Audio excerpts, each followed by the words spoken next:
오늘 우리에게 허락하신 말씀은 예레미야 42장 15절에서 22절 말씀까지입니다. 예레미야 42장 15절에서 22절입니다.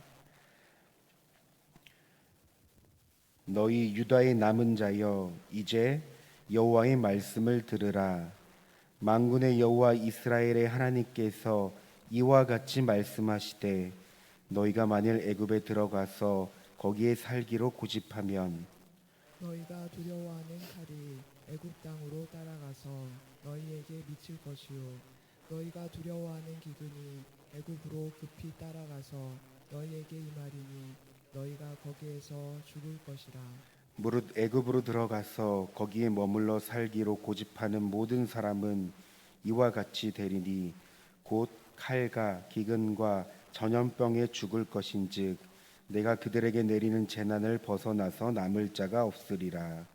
만군의 여호와 이스라엘의 하나님께서 이와 같이 말씀하시되, 나의 노여움과 분을 예루살렘 주민에게 부은 것 같이 너희가 애굽에 이를 때에 나의 분을 너희에게 부으리니 너희가 가증함과 놀램과 저주와 치욕거리가 될 것이라. 너희가 다시는 이 땅을 보지 못하리라 하시도다. 유다의 남은 자들아, 여호와께서 너희를 두고 하신 말씀에 너희는 애굽으로 가지 말라 하셨고 나도 오늘 너희에게 경고한 것을 너희는 분명히 알라. 너희가 나를 너희 하나님 여호와께 보내며 이르기를, 우리를 위하여 우리 하나님 여호와께 기도하고 우리 하나님 여호와께서 말씀하신 대로 우리에게 전하라. 우리가 그대로 행하리라 하여 너희 마음을 속였느니라. 너희 하나님 여호와께서 나를 보내사 너희에게 명하신 말씀을 내가 오늘 너희에게 전하였어도 너희가 너희 하나님 여호와의 목소리를 도무지 순종하지 아니하였은즉 너희가 가서 머물려고 하는 곳에서 칼과 기근과 전염병에 죽을 줄 분명히 알지니라. 아멘. 우리가 지난 본문을 살펴보면 요하난을 비롯해 남아있는 백성들이 유다에 계속 머물지 애굽으로 가야 할지의 행보를 예레미야에게 묻습니다. 이에 하나님은 예레미야를 통해 애굽으로 가서는 안 된다는 말씀을 하시는데요, 하나님은 이들을 유다 땅에서 지켜주며 번성케 하신다고 말씀하십니다. 그리고 15절부터 해당되는 오늘 본문이죠. 만약 하나님의 말씀을 듣지 않고 애굽으로 간다면 하나님은 그들이 피하고자 했던 재난을 만날 것이라고 말씀했습니다. 여러분, 이 시간 우리 다시 한번 15절 16절 말씀을 다시 읽겠습니다. 너희 유다의 남은 자여, 이제 여호와의 말씀을 들으라. 만군의 여호와 이스라엘의 하나님께서 이와 같이 말씀하시되, 너희가 만일 애굽에 들어가서 거기에 살기로 고집하면 너희가 두려워하는 칼이 애굽 땅으로 따라가서 너희에게 미칠 것이요, 너희가 두려워하는 기근이 애굽으로 급히 따라가서 너희에게 임하리니 너희가 거기에서 죽을 것이라.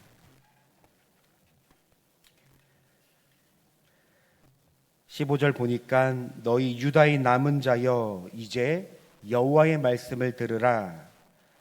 여러분, 여기서 남은 자들은 단순히 바벨론의 포로로 끌려가지 않고 살아남은 자들을 말하는 것이 아닙니다. 비록 하나님의 심판을 받았지만 자신들의 죄를 깨닫고 회개하며 하나님의 회복을 기다리는 자들까지 포함합니다. 하나님은 이런 남은 자를 보호하셔서 다시는 심판을 당하지 않도록 지켜주시겠다는 겁니다.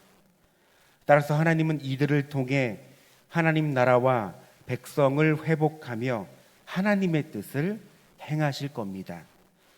여러분, 우리도 죄와 상함으로부터 구원의 은혜를 받은 남은 자임을 잊지 말아야 합니다. 하나님의 나라를 고대하며 하나님의 뜻이 이 땅 가운데 이루어지도록 바라는 자들이 바로 우리입니다. 여러분, 하나님은 우리를 보호하십니다. 다시는 죄와 사망으로부터 심판을 당하지 않도록 지켜주시며 우리를 인도하십니다.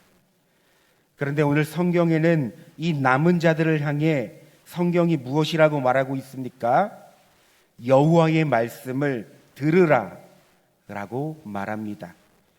그러니까 여러분, 이스라엘 백성들도 지금 우리도 하나님의 말씀을 들어야 살아갈 수 있는 존재라는 사실을 말하고 있다는 겁니다. 여러분, 저와 여러분 모두가 하나님의 말씀을 듣는 귀한 삶을 살아가길 소망합니다. 한편 2절을 보면 고집을 부리지 말라고 합니다. 여러분, 무슨 뜻일까요? 하나님의 말씀을 듣고도 제멋대로 하지 말라는 겁니다. 여러분, 이스라엘 백성들은 늘 하나님 앞에서 그 마음이 완악했으며 고집을 부렸던 자들입니다. 하나님의 말씀을 듣지 않고 제멋대로 살아간 자들입니다. 그런데 이 고집이란 단어를 성경의 원어인 히브리어로 보면 이 얼굴을 고정한다 라는 표현으로 기록되어 있습니다. 무슨 뜻일까요? 이 백성들이 하나님의 말씀을 듣지 않고 그들의 얼굴을 하나님이 아닌 다른 쪽으로 고정한다는 것입니다. 성경은 이러한 태도를 고집이라고 규정한 것입니다.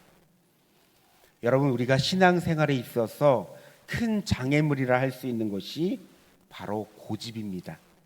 고집은 자기 중심적인 태도며 하나님을 향해 얼굴을 돌리지 않는 겁니다. 여러분, 어쩌면 우리가 하나님을 믿고 있지만 하나님께 얼굴을 돌리지 않고 살아가는 우리의 모습은 없을까요?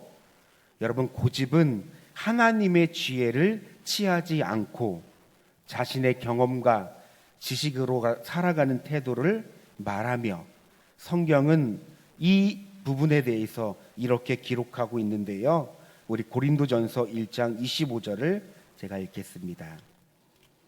하나님의 어리석음이 사람보다 지혜롭고 하나님의 약하심이 사람보다 강하니라.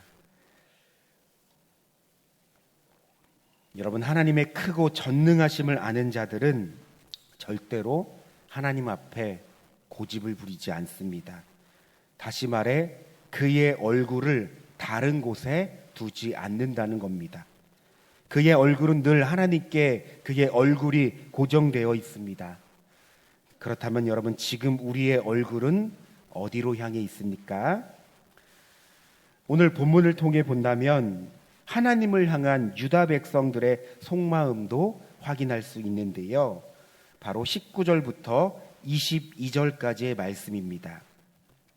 여러분, 하나님께서는 유다 백성들에게 애굽을 가지 말라고 말씀하셨습니다. 끔찍한 경고도 했습니다. 그러나 이 백성들은 결과적으로 하나님의 말씀을 듣지 않았는데요. 사실 우리가 성경을 살펴보면 이들은 애초부터 하나님의 말씀을 들을 생각을 하지 않았다는 겁니다. 여러분, 이 사실을 우리는 본문을 통해 확인할 수 있는데요. 20절 말씀, 우리 마지막 부분을 보면 너희 마음을 속였느니라 라고 말합니다. 이 본문을 새번역 성경으로 의역하면 여러분은 치명적인 실수를 저질렀습니다 라고 말합니다. 여러분, 치명적인 실수가 무엇일까요?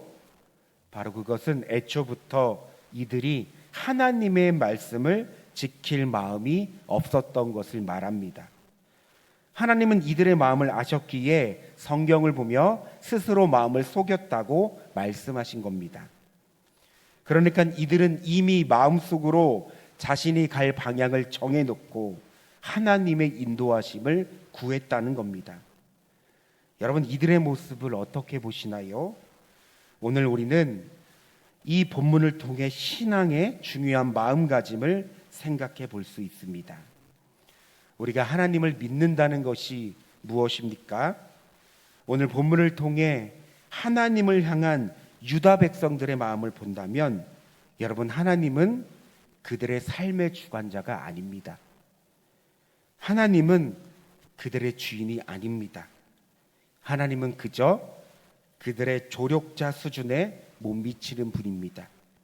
언제든지 자신의 이익을 위해 이용할 수 있고 속일 수 있으며 버릴 수 있는 상대가 하나님입니다. 여러분, 그들을 보십시오. 이들은 이미 마음속으로 자신의 갈 길을 정해놓고 하나님의 인도하심을 구했습니다. 그러니까 자신에게 유리한 쪽으로 하나님을 이용하고 있습니다. 진정 그들에게 하나님은 누구였을까요? 여러분, 이러한 상황을 살펴보며 우리의 경우를 적용해보면 어떨까요? 여러분, 어쩌면 유다 백성들의 모습 속에 우리의 모습은 보이지 않습니까? 우리가 주님을 나의 구원자요 삶의 주인으로 모시고 살아가지만 늘 선택과 결정의 순간에는 주님이 없습니다.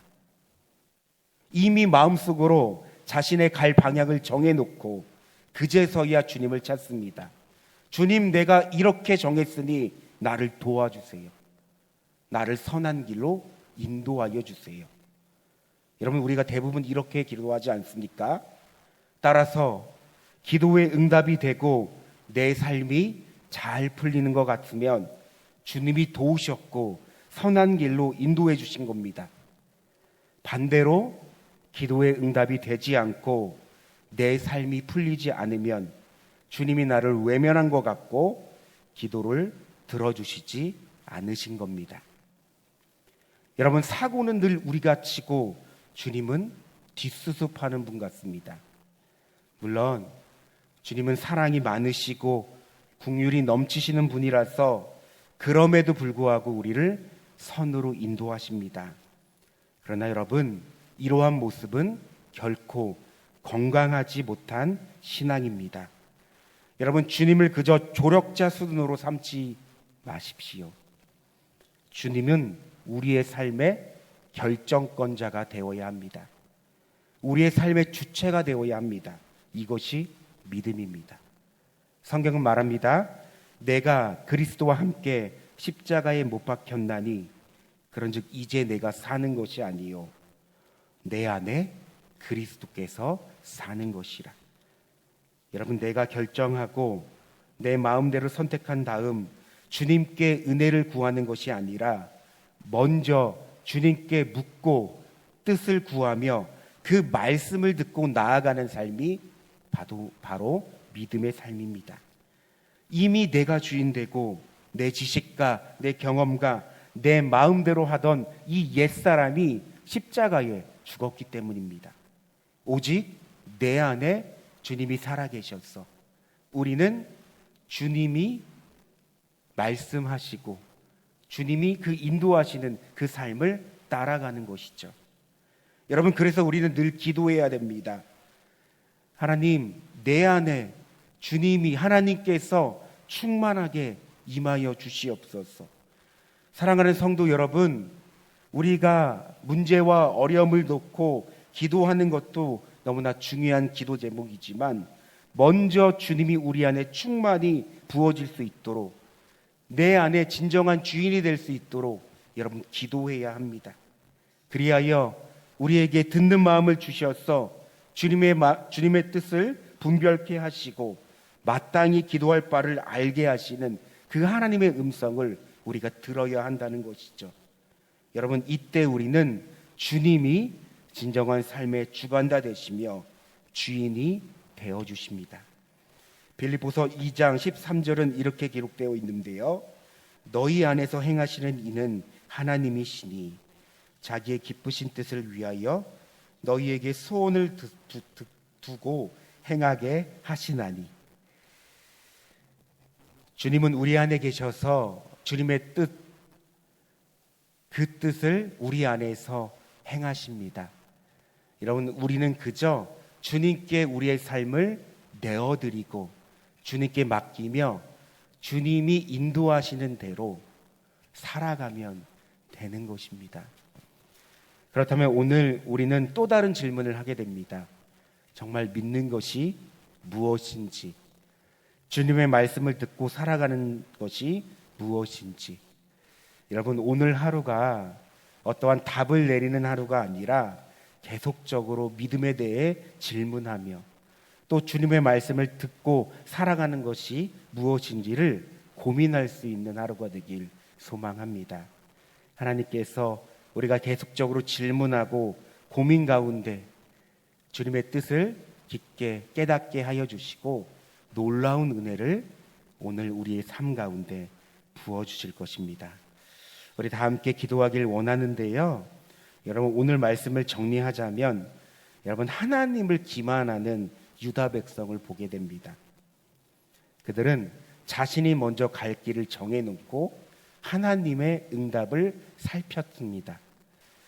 여러분, 우리가 그들의 모습을 보며 어쩌면 우리가 하나님을 믿을 때 내 뜻을 먼저 생각하고 이미 정한 다음에 하나님의 은혜를 구하는 우리들의 모습은 없는지를 생각하며, 여러분, 무엇보다 먼저는 하나님의 뜻을 구하고 그 하나님의 뜻과 그 말씀으로 살아갈 수 있는 우리의 삶이 될 수 있도록 여러분, 주님의 이름을 한번 부르며 기도하겠습니다.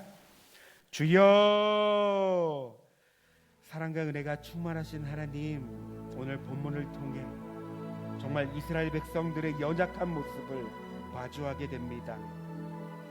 그들은 하나님을 기만하였습니다. 하나님을 속이려고 했습니다.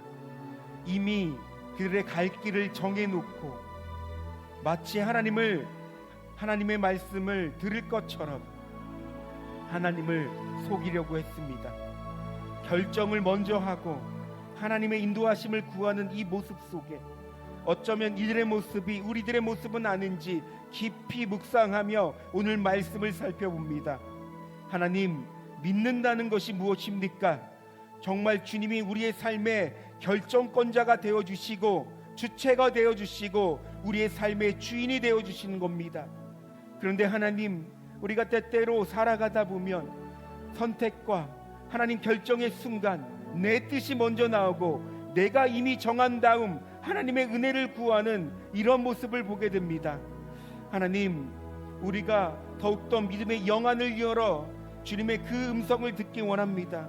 하나님, 더욱더 하나님의 뜻을 먼저 구할 수 있는 우리의 삶이 되기 원합니다. 하나님의 어리석음이 우리의 지혜보다 높다고 하셨습니다. 하나님, 그 하나님의 어리석음을 취할 수 있는 우리가 되게 하여 주시옵소서. 더욱더 주님께 지혜를 구하며 하나님의 지혜로 살아갈 수 있는 우리의 삶이 되게 도와주시옵소서. 때때로 우리가 상황과 환경을 보면 이 보이는 것에 너무나 집착하고 이 보이는 것에 반응하는 우리들의 삶의 모습을 보게 됩니다.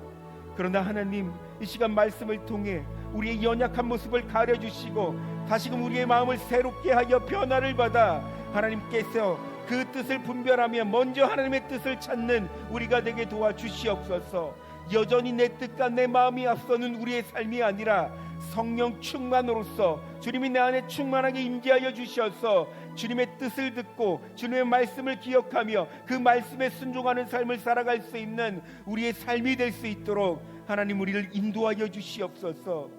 그러므로 하나님, 우리의 삶의 결정권자가 주님이 되게 하여 주시옵소서. 주님이 진정한 우리의 삶의 주인이 되게 하여 주시옵소서. 주님을 그저 조력자 수준으로 도우시는 분이라 생각지 아니하고 우리의 모든 삶을 하나님께 맡기며 드릴 수 있는 귀한 믿음을 우리 가운데 허락하여 주시옵소서.